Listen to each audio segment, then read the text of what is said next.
Welcome to We Think, We Talk, sponsored by Select Care Pharmacy, a pharmacy that is non-retail but that services the smallest of group homes to the largest of skilled nursing facilities, with prompt attention and care and world-class customer service. Welcome back to another episode of We Think, We Talk. I'm your host, Andy Garrison, always sponsored by Select Care Pharmacy.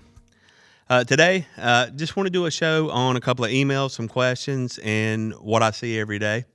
It's the simple things. A lot of communities, I speak with the executive directors, directors of nursing care, residential care, and they ask for ideas or explain to me what's going on. And luckily, I have the ability now to come in and see it from a different set of eyes. And many communities have great programs put together in place, policies, procedures, everything that's correct. But I try to remind them that it's in the details. It's the fine print of what really makes a community be excellent versus great. Of course, I sponsor the pharmacy.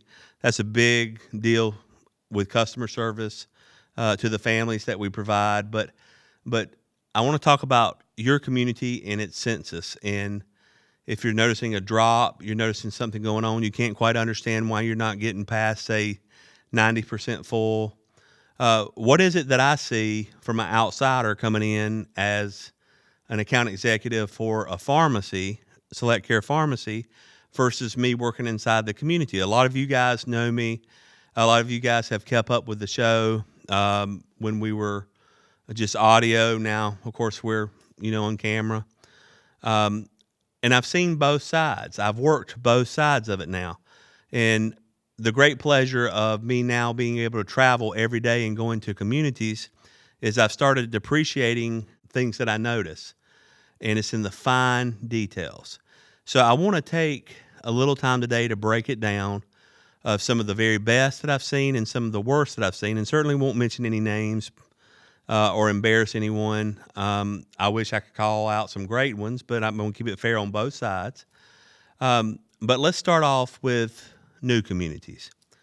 Everybody loves and gets excited when a new community is being built. We at the pharmacy do, because it gives us an opportunity to go present and hope that we can be partnered with a new community and new investors and help them get on the right track. But communities that are new also attract attention from potential clients. And they're so eager to get the building finished and get residents in that they'll have main policies and procedures written, but small, fine details aren't quite there. One of the biggest things that I see within new communities that cause community census not to necessarily grow, or even when people move in, they're not as happy as they thought they would be, is communication. It's a brand new building. Everybody's focusing on new. Everybody's focusing on getting the right paperwork in, getting the right information in, but it's all in the detail. Are we checking on that patient? Are we checking their pull cords in their room, making sure that works? With any new client in a new building creates a challenge, because you have a new building, which is not going to be perfect. You're going to have electrical system issues, kitchen issues, maintenance. Everybody's getting used to the community. You have a new resident and usually have new staff. Well, that's also an acclimation point. They're going to have to get used to the community, and as well as to how it works, operates, and used to the staff that works there. And I see that upper management, which is front office, seems to have a lack of communication with the back office. So really the resident suffers because there may have been something told to the marketer, mom, dad, aunt, uncle, whoever it may be, likes it this way or doesn't like it this way. And it never got communicated back to the actual caregivers or the people giving the care or food or whatever it may be to the client. So what I suggest to many of our clients that I visit, when I see this come up and they mention it to me, and why aren't we growing the way we should? Beautiful building, beautiful area, affordable.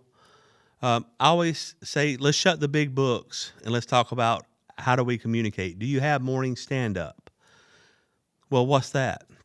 Well, a lot of our older buildings, every morning, 8:30 usually is the time, a group of staff gets together, the management staff, and goes over details about what's going on in the community, who's sick, who's in the hospital, who's not there, whose dietary orders have changed, whose medication orders have changed.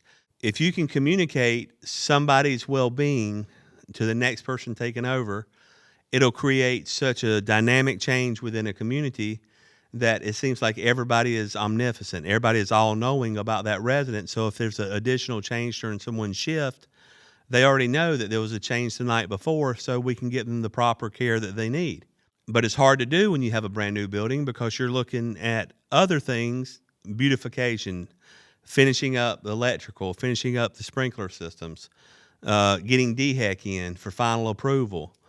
And DHEC can actually be a great asset and resource to you, to slow down and have them come in, call them, and they'll help check before they do the final inspection usually, or talk to you over the telephone, or whatever state that you're in. You have a health regulation committee. You need to use them and utilize them so you can write your main policy and procedures, but also look at the fine detail of the residents and what they need.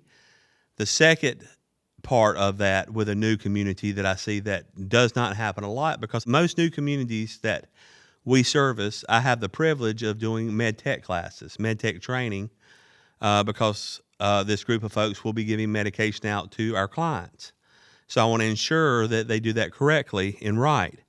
With that being said, what I do notice is that the policy and procedures written for the community and expectations of how things are to go don't necessarily get transferred back to the staff that are the caregivers, the CNAs, the people that are actually taking care of the residents. So they may not be real familiar with the policy and procedure. I urge you, it's very important upon orientation, if it takes an extra day, and I understand staffing is very difficult right now to get, and you want to open those doors, but sometimes you may need to take an extra day and go through your policy and procedures that you have written for your company, because each company is very different, and make sure your staff has a full understanding of that and has access to that policy and procedure during off hour, second shift, or third shift, so they can read the information and put it into their day-to-day work activity. So let's talk about second and third shift. This applies to a brand new community, to communities that have been around a while, communities that have been purchased, traded hands, new executive directors, new directors of resident care. We tend to get left out at second and third shift. You know, there may be pizza delivered for reward or gifts left, but communication, expectations, sometimes they miss. A third shift will very rarely see their boss. You as the boss in the community, whether it be you, the ED, the executive director, you, the director of resident care, whatever your position of leadership may be, it's ultimately important at least once a month. If you can't do it twice a month, set your schedule where you come in, where you physically can have a sit-down meeting with your second and third shift and give them the same attention that you would your first shift. One very important lesson that I learned a long time ago when I was operating a community is first shift needs to look like second shift, and second shift needs to look like third shift, so on. Saturday should look like Monday. Tuesday should look like Friday. Everything should be really consecutive, should be worked out. There shouldn't be off days and on days. That being said, that's activities calendars. That is ensuring the schedule is tight. Scheduling is a problem right now, especially when you're building a new community.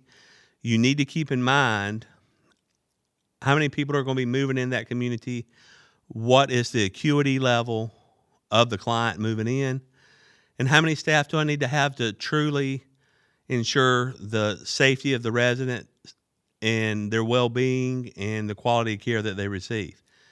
Sometimes you will have to overstaff in anticipation in a new building for more to come because, in my personal opinion, I have seen communities that hire as they sign contracts. Unfortunately, that gives a new resident coming in at the same time a new staff member's coming in, and they're not either one are acclimated to the community. That can cause irritations on both ends. So you may want to lift a little heavy, hire a little heavy in anticipation, so they can already be trained and familiar with the community. The communities are beautiful now. They're being built with amenities that are amazing. I've seen them with swimming pools, with bars, ice cream stations. They're really home. They're great. But that picture of being great still doesn't necessarily mean great care. That's, once again, the fine details of what we do. And that all starts with communication and ensuring that they have what they need, because one thing I can tell you is paint on the wall, pretty pictures, pretty furniture, all that looks great for the family and the initial impression, but the care is where it's at, because at the end of the day, that's what we're responsible for. At the end of the day, that's what the Department of Health and Licensing and Regulation look at the community to ensure that they're doing the minimum standard. Obviously, with your community, you want to go above and beyond. So in South Carolina, the 6184, you need to be very familiar with opening a new community, because you may be an investor that is opening this community, but you're from out of state. So you're not familiar with our rules and regulations, just like, Georgia is going to be different than South Carolina. Texas is going to be different than Oklahoma. You need to be familiar with the rules and regulations.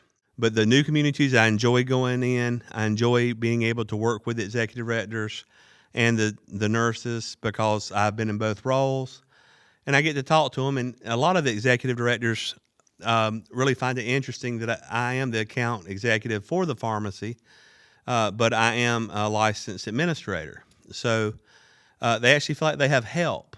And that's unusual, because when many, many years personally, you're at that level, you feel like you take on everybody's burdens, your clients, your staff's burdens, but you really have no one to talk to. So you have to make these decisions. So that's where I come into play. I'm going to help you make these decisions, or give you ideas of things I experienced in the past, and maybe to keep you from having to go on a rocky road. It usually helps, and I form that relationship. So I get a lot of phone calls from EDs just to say, what do you think, Andy? Sometimes they go with my opinion. Sometimes they may use a little of it and get creative and use their own, which I want them to do, because the world changes every day and census changes every day. And to be quite honest with you, in our industry, if you hadn't noticed, EDs, ownerships of properties, they change, and everybody has their own rules. So communication is key to a brand new building. Absolutely 100%.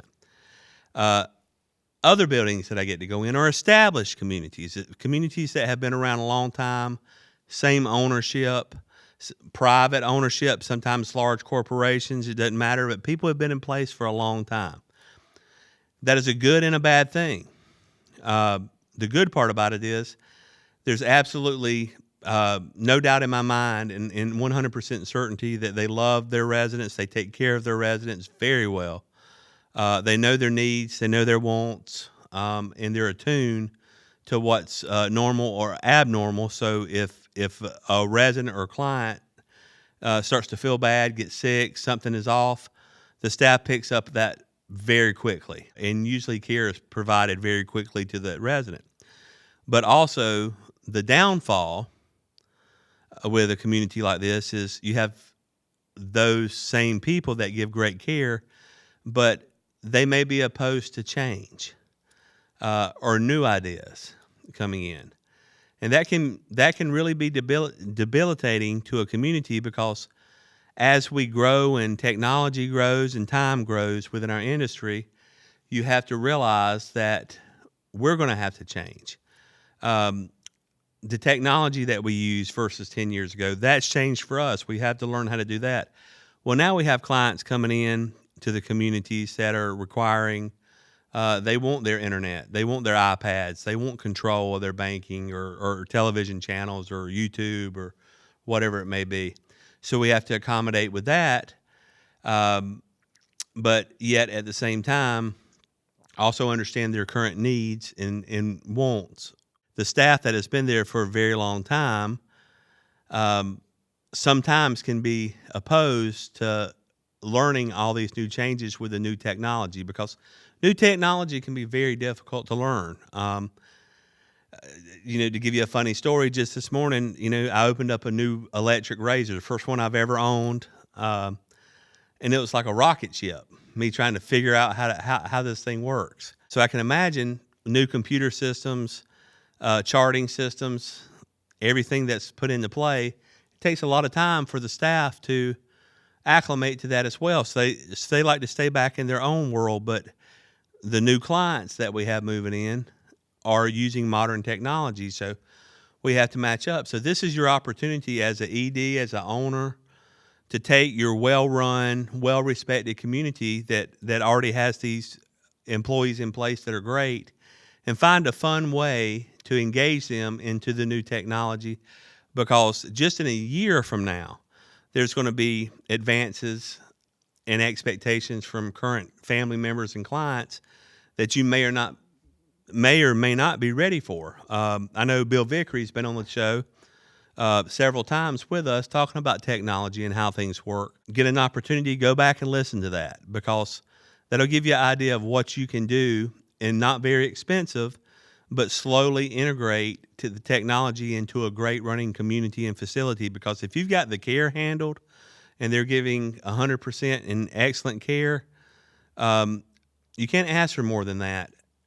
But getting them to learn the new technology and the computer systems is important, simply because, I'm going to give you an example. Had the opportunity to go to a wonderfully maintained community that's had staff that has been there for years, and they give care like I've never seen.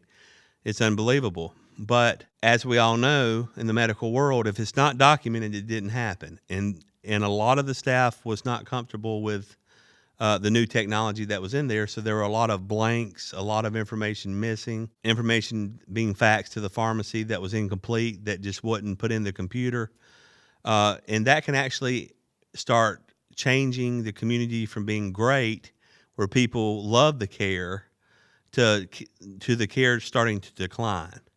And that's the very last thing that you want to do, is take a community that has worked that hard and established that type of community notarization, or notability rather, of being great. And then care starts slipping. Your Google reviews start to slip, and then things kind of start slowing down on your census, because the very first thing that clients do is they punch your information into their telephone. It takes them 2 seconds, and it doesn't take 1 or 2 bad reviews for them not to even stop at your community. They may just bypass it because they have read something that's horrible. That could be completely untrue. Not everything that you read on the internet is true. You have to find a way around that to engage, to have people come in and be proud of the technology that you have and show how it can be useful. Us at the pharmacy, to be quite honest with you, me personally, I've talked with people every day that will change and switch over to our pharmacy for our world-class customer service and training and care that we offer. And I see remnants of other pharmacies that maybe didn't do their quarterlies, come in and do inspections and check and help and work with them directly, or maybe even bad customer service and billing, or things of that nature that we try to stay away from, that we're so independently owned. But that still is a direct reflection of your community. So you want to ensure that your pharmacy is doing what they're supposed to do if you're in a well-run company, because that's going to be new technology as well that the staff has to learn. So it would be better for the pharmacy to teach the staff so they can all work together and they feel like they have a contact. But Google reviews are very important, because some people will believe what they read, and you have to find a way around that in marketing, a way to let the world, because they want mom, dad, aunt, uncle to have a perfect world. Unfortunately, there is nothing perfect, no matter how hard we try. One day, someone might not like the food. The temperature in the community may be too hot, too cold. But I have found that if you have a receptive team, they'll address it. They may not can change it immediately, but the client simply wants verification that they were heard. We get stuck in this rhythm as caregivers that we're working with so many clients that we feel that we're going to do the same thing with each client. We were just discussing before the show started that if someone has a diagnosis of dementia, that doesn't mean they're not going to get a sore throat or a bellyache or a urinary tract infection. Other secondaries that have to be treated that have nothing to do with the dementia. But people categorize, well, they have dementia, so we're just going to kind of let it ride out. That's another thing, whether you're a brand new community, whether you're an established community, or you're a community that's trying to grow your reputation, you need to look at that very, very carefully, because I see that in communities of all levels every day, that they categorize clients by their current acuity, where they're at. Some that are completely healthy, some that are not healthy at all, and some are obviously somewhere in between. Communication, once again, is how that's resolved. If you know your client and you see changes happening, don't label them in a category for the diagnosis that they currently have. Make sure that your doctor that comes to visit on site or their doctor outside of site, get an appointment, have it checked, because unfortunately that's affecting them and they do have dementia. So they necessarily, in some stages of dementia, as you guys are familiar, they're not going to be able to verbalize to you exactly what's wrong, but you're going to see the difference, and certainly a difference in behavior, appetite, many other things. So there's a lot of secondary illnesses that can come from a misdiagnosis of a urinary tract infection or a sore throat or a bellyache or whatever it is. And that can impact your whole community. A lot of you guys, obviously, in the last couple of years have had crash courses on cleaning procedures and sterilization and everything through COVID and all that we've had. But that's another thing that I do look at going to a community, because since most of the restrictions have been lifted and I can freely come in and out, I try not to come in without an appointment and bother EDs, because I've been on that side of the table and I know how difficult that is and how aggravating it can be. So I do appreciate when you guys give me the opportunity to come in and set up a time to talk to you. But the reality is, when someone walks into your community, they probably have already spoke with someone that's had a relative live in your community or currently has a relative living in your community. And there's details that you need to point out, the small details. They're looking at the big picture, pretty lights, pretty chandelier, sliding doors, precautionary elopement systems, whatever that may be. But you also need to show them the details of your medication program. You need to show them the little details of what you do differently in your dietary department that separates you from the rest, because newness wears off quickly when someone gets in a community. A client gets in your community and within 2 or 3 weeks, it becomes their normal. So the small things that you could do every day, whether it be your activities director sitting with each client, chatting with them for 5 minutes, do a special activity that you know that they love. Try to, and this is hard to do, because some of you guys have 100 clients, some of you have 10 clients, but you want to ensure that you're doing the little things where family will notice, where the client will notice. It'll make them happy, to show personalization toward them being there. Every morning I get up and I make sure I'm on LinkedIn.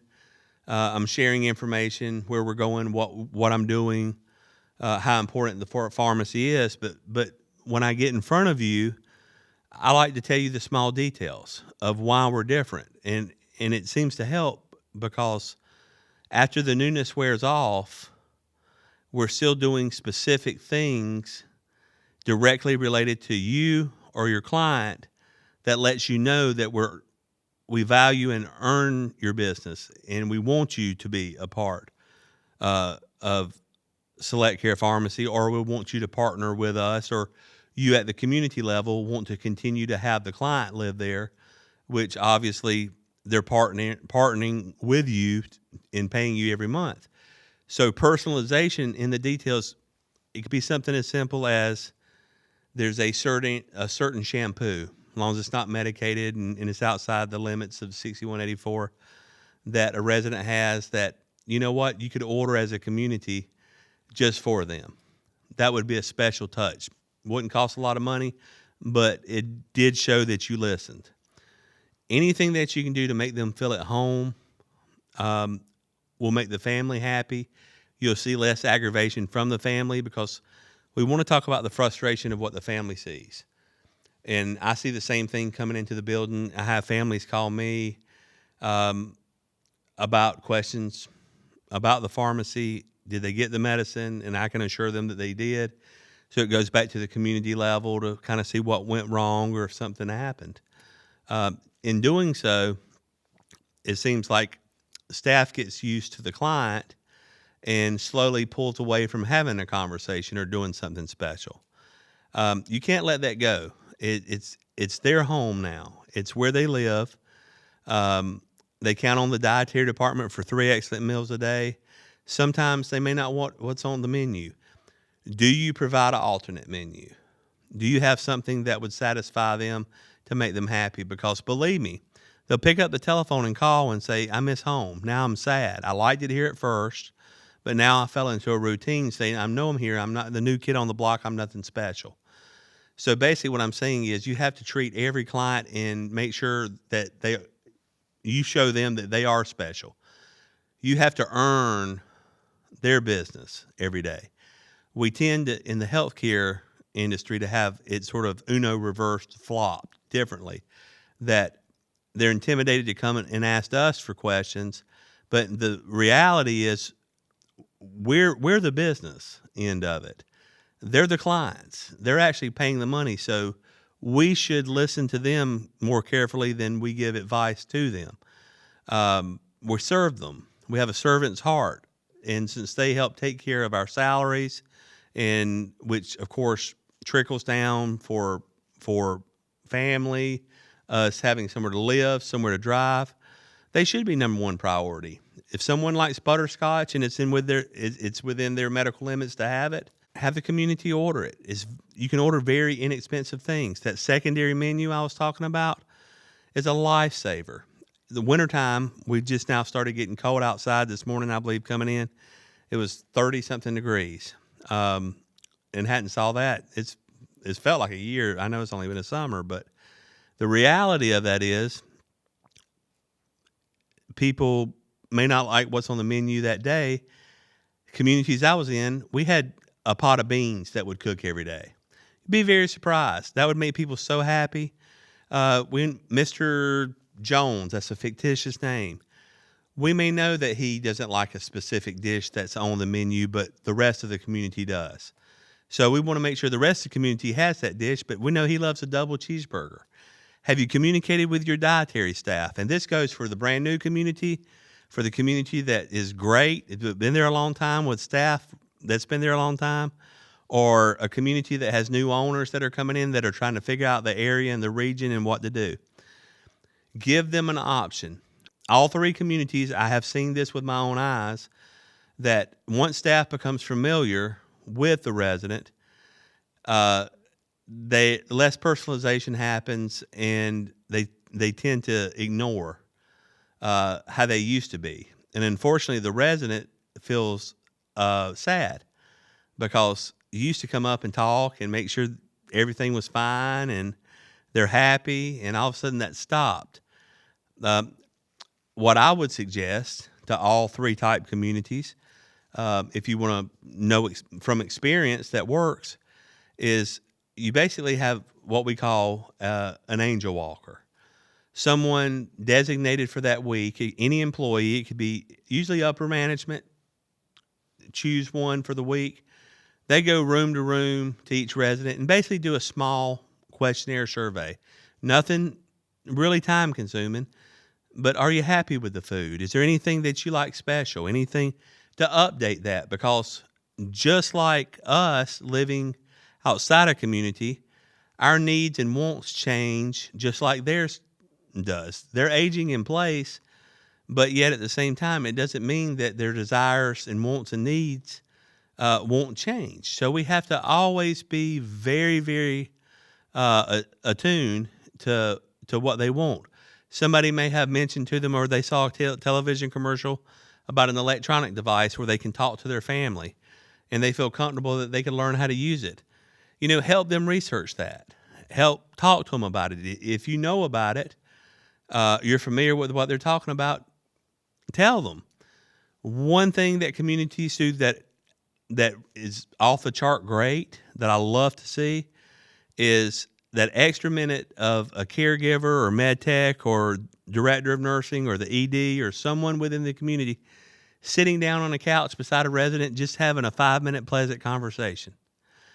It gives that resident comfort because you're probably talking a little bit about yourself and your family and your life, and they also can reciprocate and talk about theirs. And it feels like that they have a true friend there, and they have a friend that works up top. So if there's ever a problem, they know who to go to. I also encourage you to have a staff directory. Many communities that I go into, about 90% of the communities don't have a pamphlet or a weekly newsletter, if you will, with each staff member on there and what their role and responsibility is. Because going through the process of moving in, you have plenty of clients that are cognitively aware of what's happening. And you introduce all these people, but they may not know the terminology in regards to dietary manager, what exactly is that person's purpose. Activities director, what does that person truly do? The director of resident care, what do they do? What does the executive director do? Create a weekly newsletter or a pamphlet with pictures of each person with a small biography beside it of what their role is. They'll usually keep that in the room. Honestly, they'll keep it beside their bed, and they feel protected because they know if something comes up in any arena, they can look at that sheet and feel comfortable and know who to call. Security is a big factor in all three: new building, established building, and new ownership building. If you don't have that, it's a very inexpensive way. It's in the small things. It's the detail that can make a huge difference, because they may not can get their family on the telephone if a need occurs. To be quite honest with you, you in your communities right now, you have 20 or 30% of residents that do not have family to come visit. You are what they see every day. It's hard to say this, but we all have problems at home or in our personal life, but we can't carry that over to our clients because they're also having those issues. And we have to remember, we are the staff. They're the clients. We're there to serve them. If you do this correctly, by sitting down and having a conversation, become involved with them, check on them often, their needs, their wants, you'll find out that you'll make a friend, and you'll start sharing your problems because they'll ask. And once they ask, they want to know about you. And then it really becomes a two-way street. You become friends, because a lot of us that have done this a long time, it's never easy when we've had a client that we love and the client ages in place and passes away, and we feel it deeply because they become family to us. But our industry has had so many changes that it's really policy and procedure, communication, it sort of kind of went to the wayside. It has to be brought back into place. You have to ensure now everybody's talking and everybody's on the same page, because we've also seen it become very difficult to hire staff. A lot of staff has retired. A lot of staff has moved on. And to have them familiar with the way that you expect your community to be ran can't be an hour lecture. You have to slowly implement them into your community, to your environment, and train them on how things are to be done. You can't just expect them to know that, because the new saying that everybody says, if you don't know, you don't know. So they're going to do the best they can, but if you can train them of what you expect, they'll give it to you and really won't complain, probably be happy because they're not having to guess anymore.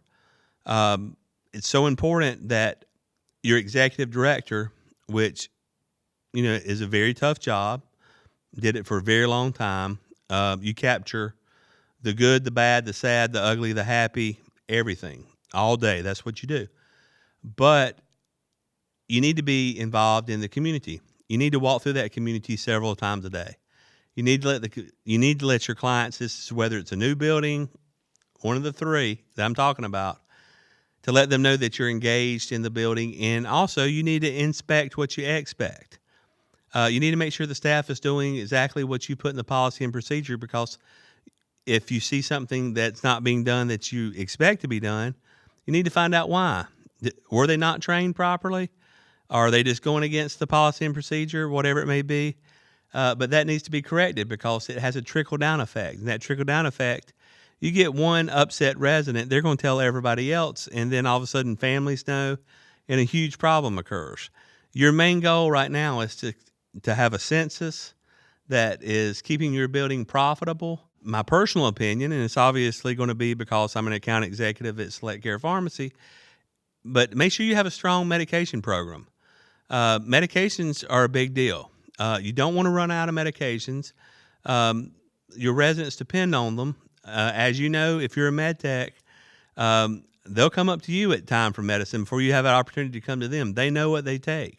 They know what they need. They've done this for a long time.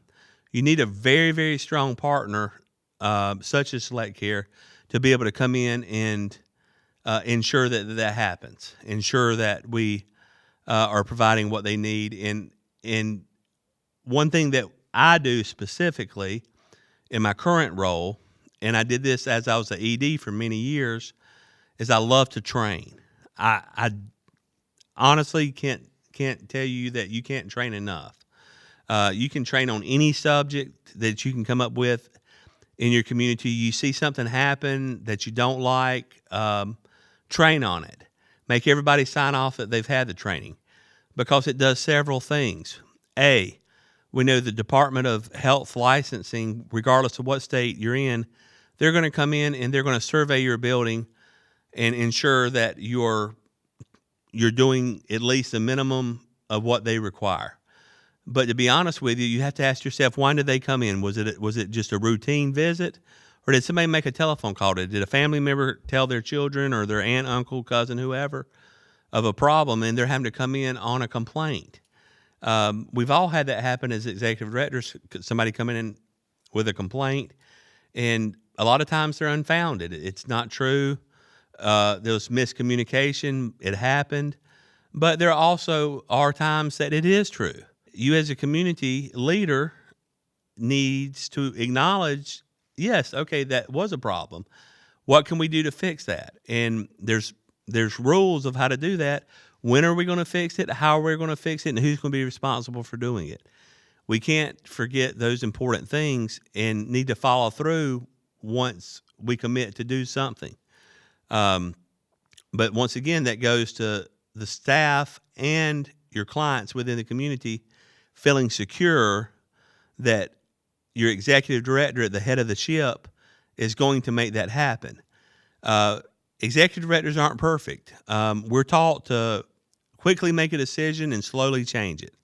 It may not be the right decision, but we're at the end of the rope, so we have to make a decision on what to do.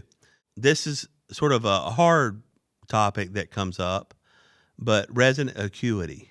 Every meeting that I go to in communities, I go to conferences, there is a difference in law of a assisted living memory care versus a skilled care.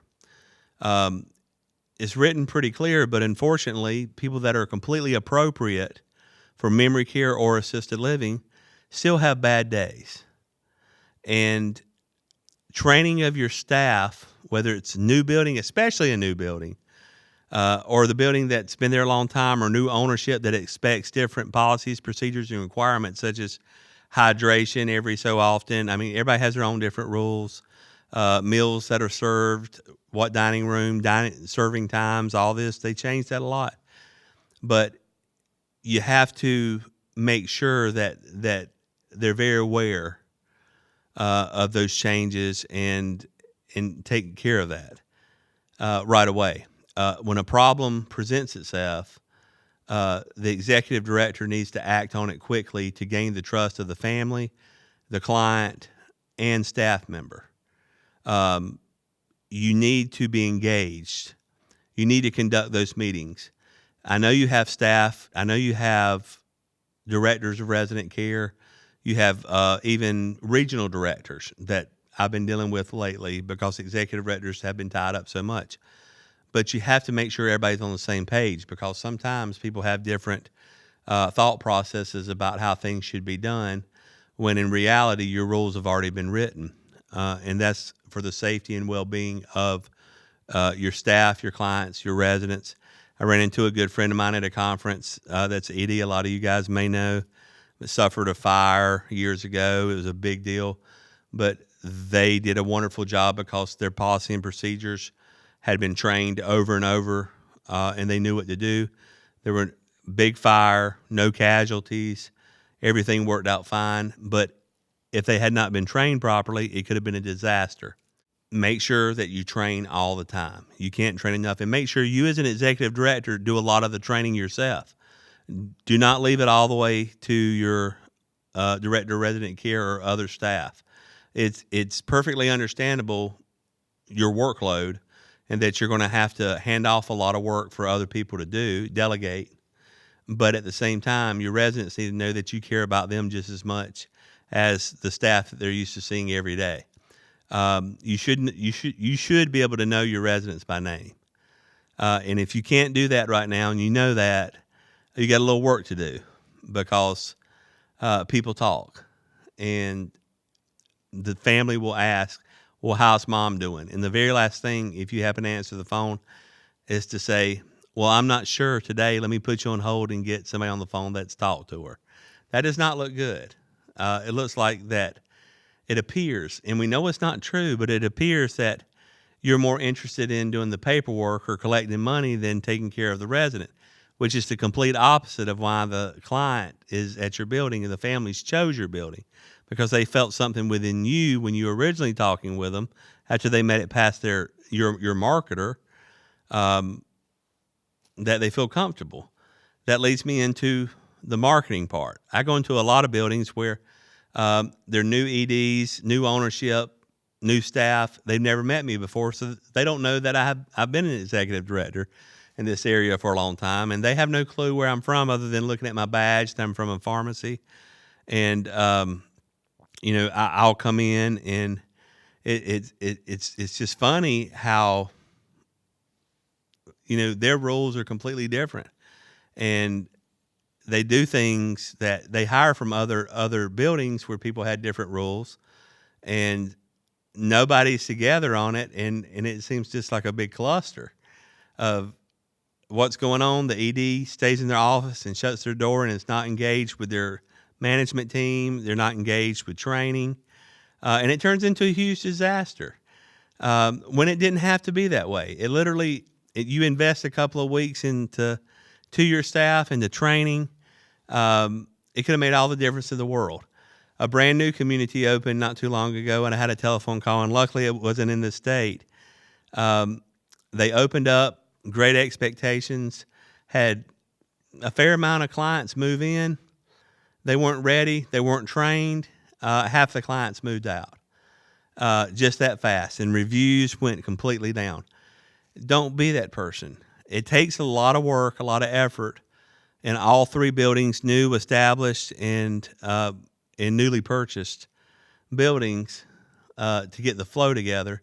But it's something that you're going to have to do if you want to remain profitable, because right now everybody is working for the client, and they're trying to make themselves different. At the end of the day, each community is in a different location, not on the same land. So that makes it unique and different anyway. It could be closer to somewhere where your clients like to go, closer to where they grew up. So you're going to have an advantage, but we need to talk about your marketer. Being that they don't know who I am coming into the community is interesting. especially a new community or one that has been recently purchased and has a whole new staff. And I like to see how I'm greeted by the marketer. I'm not a ghost. I do tell them who I am, give them my card, and to let them know I'm with the pharmacy. But how they act before they even know that, I know right away whether they're going to be engaged and help me with the right questions and want to work with me, or if they're just going to go through a standard list of what's been written from them, written for them like a script, but put none of their heart and emotion into it. You have to make sure you have the right marketer that really believes in the product that they're selling. So that marketer, when you hire them, you need to make sure they go through the same training so they can understand what care will be given, what it looks like, what the food tastes like. Do you eat at your own community, or are you always taking takeout and residents see you bringing in food from the outside? That shows that you don't like the food inside, or it's not as good. You have to think of things like that. And if the marketer does it, it's even worse. The marketer should be making appointments to bring people to lunch, to eat there, talk to them, and show them. But when you hire a marketer, you need to absolutely sit them down. They need to be very well a policy and procedure and truly see for several days, have them on the floor, not necessarily resident contact, but have them on the floor working so they can truly come back to the potential client and tell them what they can expect, and it be within a real experience that they can literally tell them, I worked on the floor, this is how it's going to happen. Giving false hope, telling them that you do different activities every day when you know that you don't. You really overselling your property when you're not there yet. You don't have as many staff. All those things will come out quickly in the wash, and the families will see that, and trust is lost right away. So the marketing director within your community absolutely needs to know every caregiver, every med tech, everybody in that building, and exactly what they do and how they do it so they can properly explain to the potential client what they can expect. And to be quite honest with you, there's a lot of great marketers that I walk into and get to meet, and they'll undersell. So they will literally do that on purpose. So when the family and client decide to make the decision, they're getting more than they initially were told that they would get. And that is a way to their heart. That is a way to create a relationship with a family. One thing that I brought up in another podcast, but I still believe that's important, that is, I see missing in a lot of communities, but several communities that go in have this, and I see that they do very well, is a committee. You'll have enough clients within your community that are cognitively able to sit at a table, and you be sitting at the table with them like a board meeting and listening to their likes and listening to their dislikes and acting on it. Now, you as an ED, families will call you with complaints and concerns, and that's a part of the job. They're usually understanding, but one mistake that I see that is made a lot is we'll get right on that and get it fixed. Well, when you say that, the family thinks you're hanging up the telephone, you're calling, and it's going to be fixed right now. What you need to do is think about what you're getting ready to say and what they've told you their concern was, and give them a reasonable time that you can get this corrected. It will gain respect points within you. You still complete the task, but they don't automatically assume it's going to be fixed right now because there's some situations that take a little time. False hope is one of the main reasons somebody moves out of a community.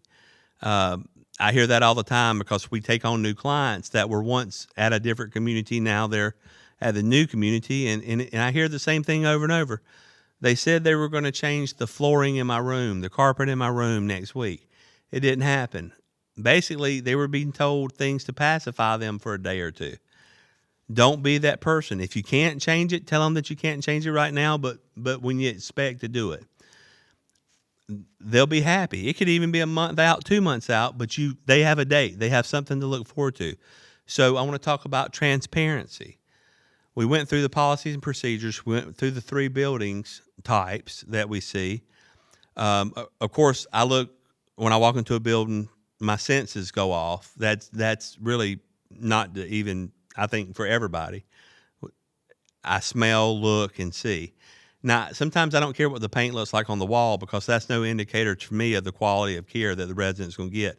But smell is a huge thing. Back in the day, we used to have Otis Spunkemeyer cookie machine where we put fresh baked cookies in the lobby, and it always smelled that way. It smelled great in the details.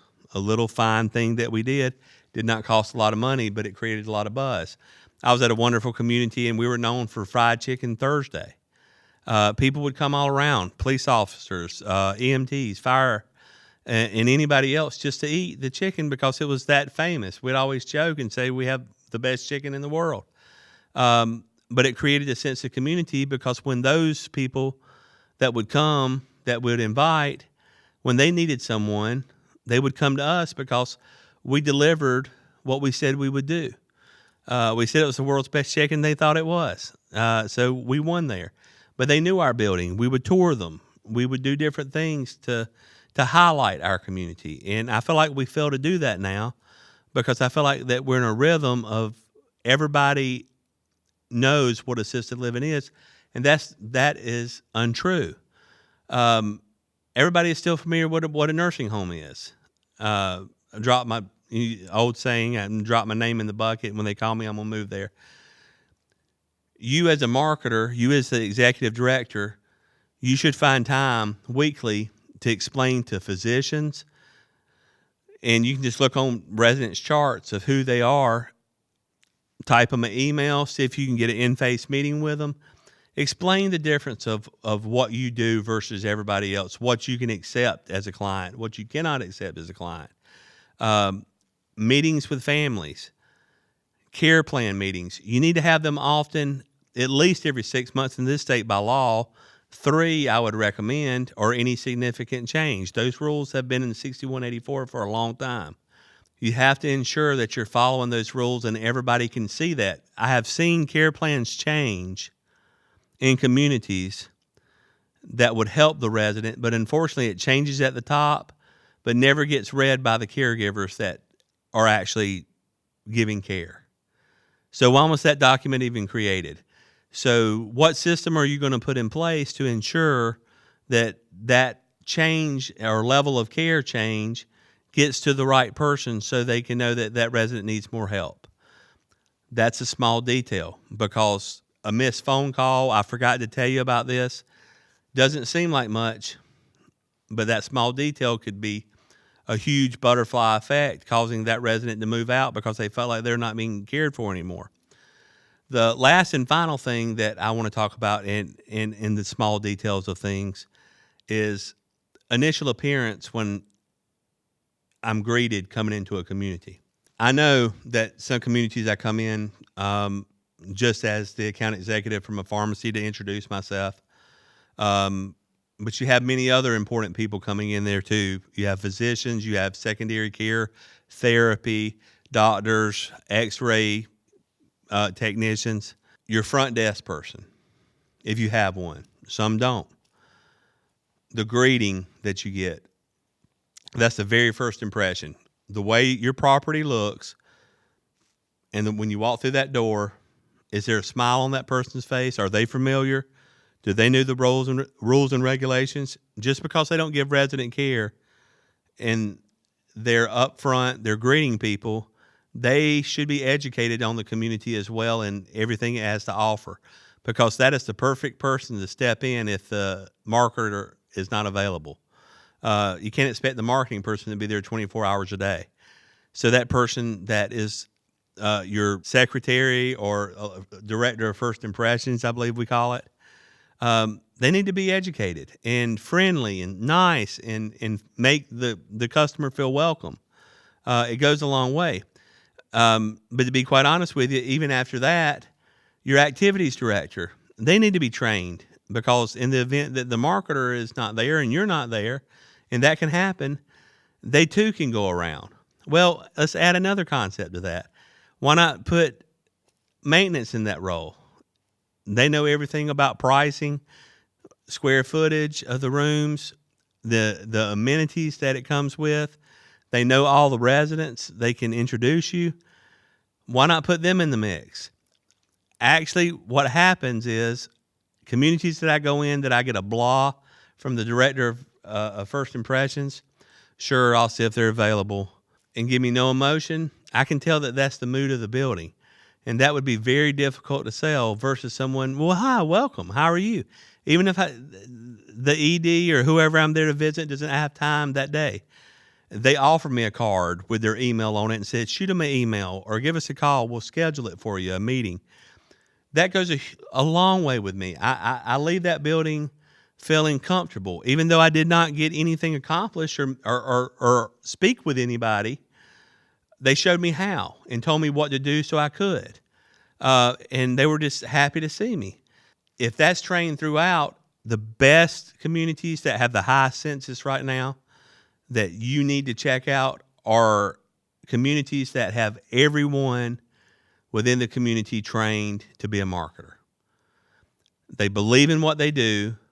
They do it every day. They're invested in it. It is their livelihood. It's their job. So I would like to run a building, and I have ran buildings, where I can go in and I can take the marketer, the maintenance director, the director of dietary, the resident care coordinator, marketer, myself, anybody in that building can give a tour just as good as I can and tell the future client what they can expect and how things work. That is the perfect run building, and I promise you, I see them every day, and they're above 90% census. And what I've said, I don't want to come off as being arrogant or I've always had a 90% building. I'm not. I failed at these things just like anybody else. I had to learn along the way. But to be honest with you, that is their secret recipe. That is how they maintain success.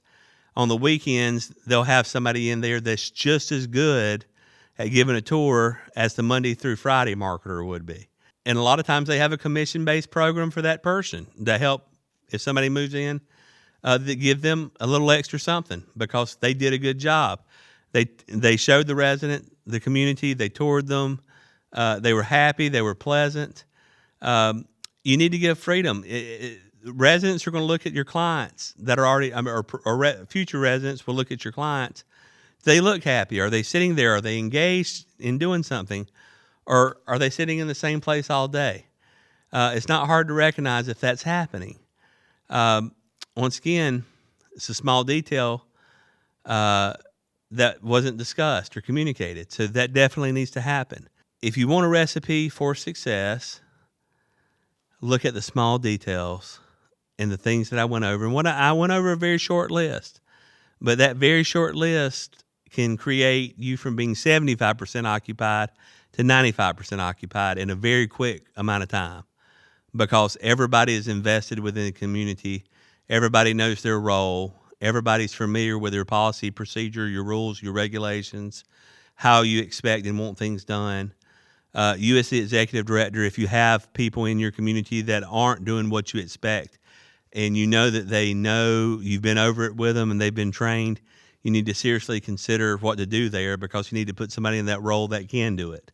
Because at the end of the day, you have to remain profitable for the residents that live there to be able to continue to have great care because you can't survive if the building is not being occupied properly and you have too many empty rooms. So the very last thing I'm going to say, of course, I'm going to give a plug, but we at Select Care Pharmacy, we offer you help in all those arenas. Me personally, I will come in and do a lot of that training for you on top of pharmacy training to help get you there, to help get everybody excited and crunked up, to be happy to have a job, be happy to be helping residents and making an impact on their life and show them how important they are. So we want to partner with you. We give, like I said, world-class customer service and care. We're independently owned. So we can work within our schedule to make that happen. And we want that to happen because we know, even if it's not a client of ours, we know that if you can create a community that is well respected and you do all of these things where clients are very happy and they're satisfied and content and really like their building, you will force other communities around you that aren't doing such a good job step up their game. And at the end of the day, that makes the resident, whether it be in your community or your competitor's community, quality of life better. So I hope you enjoyed today's show. Hope it wasn't too direct for you, but it's just things that I've noticed as I come in and out of communities every day that I think you could make very small changes in the small, fine details of things, and you'll see a huge return for doing so. But until next episode, contact me with any questions, Andy@selectcarerx.com. I'd love to hear some feedback from you. Got a question for me, feel free. We'll have guests on next week, go over different senior living options and what's changed in the last 5 or 6 years that seniors can do to help their longevity with their money and resources and protection. So we're going to go over all that too, because that's sort of a new issue. That's a hot topic again. But feel free to reach out. Would love to hear your feedback. But until next week, God bless.